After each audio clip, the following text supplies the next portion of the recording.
Sumainyo ang Panginoon.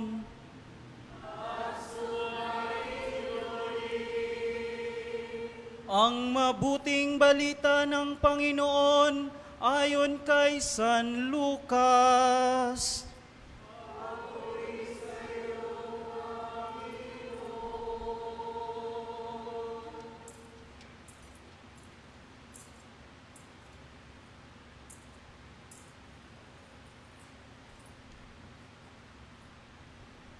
Umagang-umaga ng araw ng linggo, ang mga babae nagtungo sa libingan, dalang mga pabangong inihanda nila.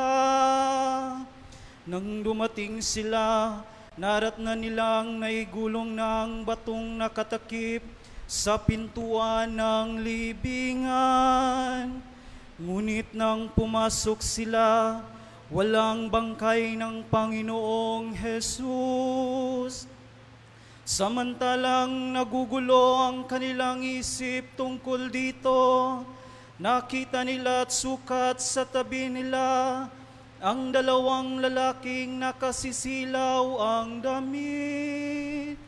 Dahil sa matinding takot, sila'y lumuhod, sayad ang mukha sa lupa.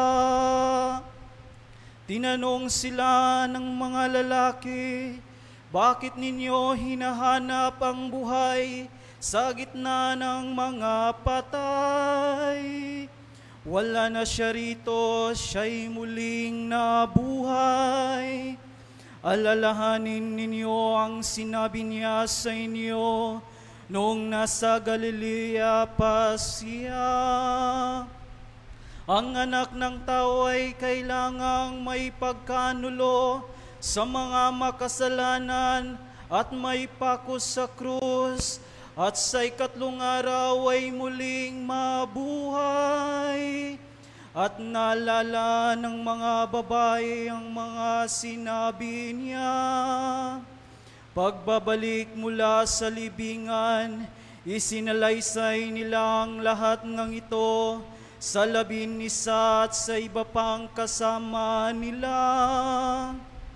Ang mga babaeng ito ay sina Maria Magdalena, Juana at Maria ang ina ni Santiago. Sila at ang iba pang mga babaeng kasama nila ang nagbalita nito sa mga apostol.